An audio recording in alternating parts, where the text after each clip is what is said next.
the experiment. Something else we've seen in the experiments is the effect of the ventilation. Now what we've done here is not really affect the ventilation of the car park, so you see that the extracted smoke is 200,000 cubic meters per hour in each case.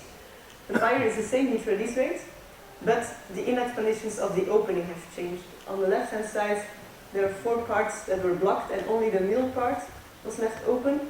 On the right-hand side picture, the complete entrance was left open.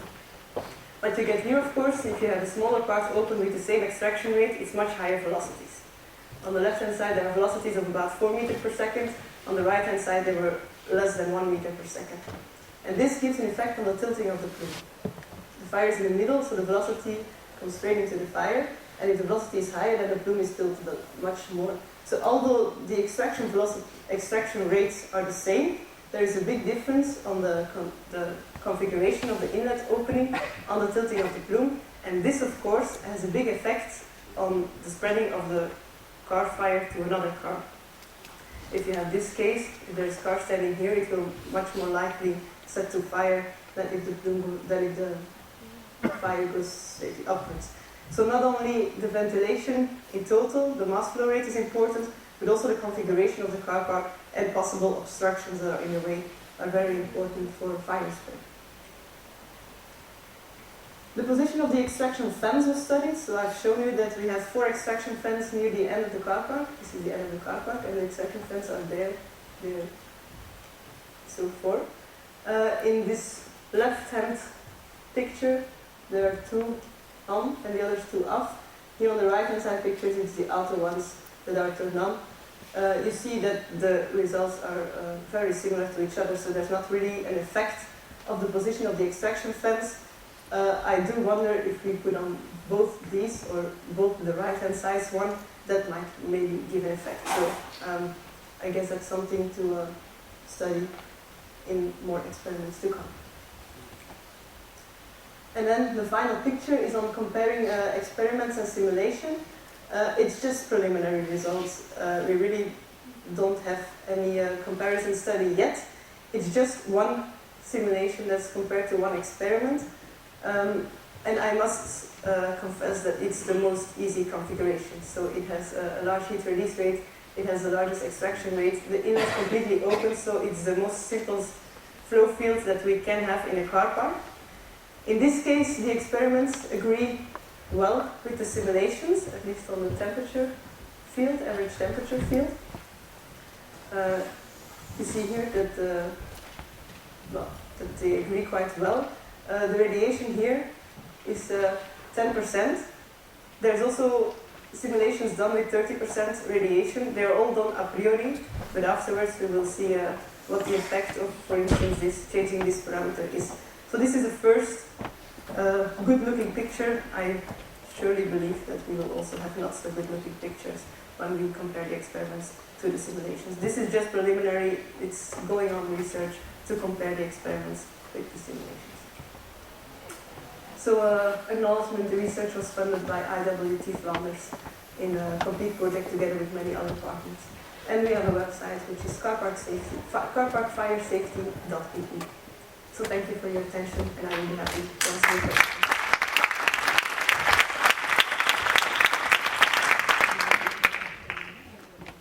Thank you very much. Questions from the floor?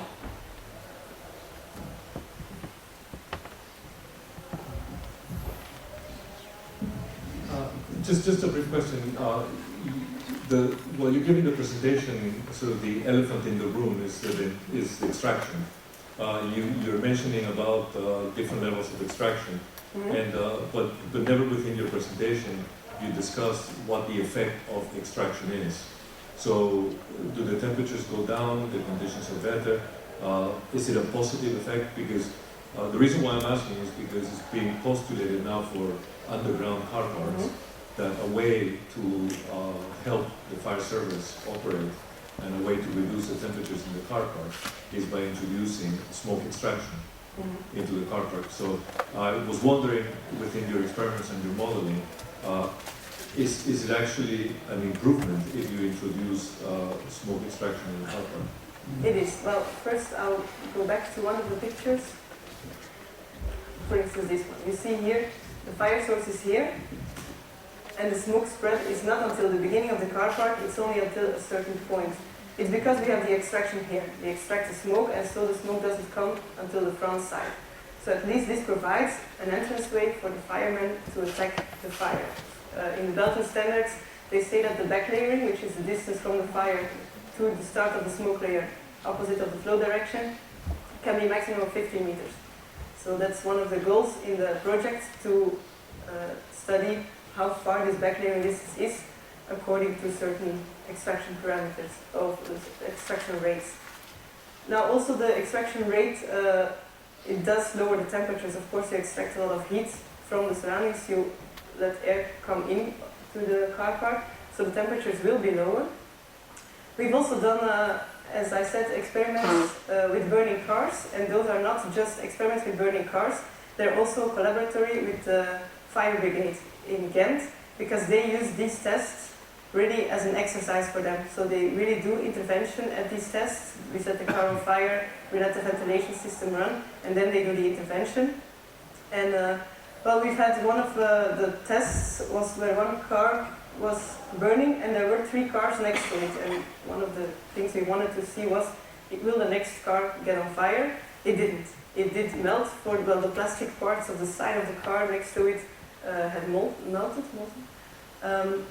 But it didn't burn, and we believe that it's due to the extraction system, because it extracts so much of the heat in the car park that the other car didn't catch fire.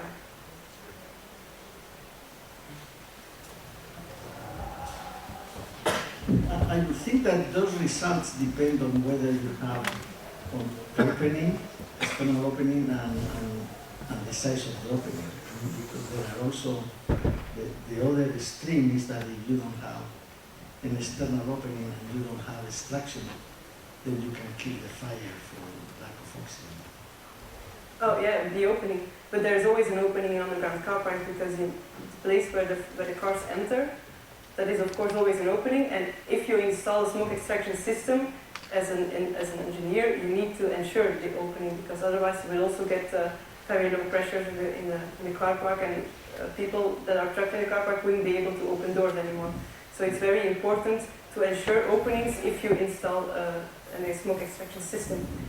In the case where we had the car on fire and it didn't burn the other cars, we partially blocked the entrance. So there were one car entrance exit, say, and one exit for the cars present.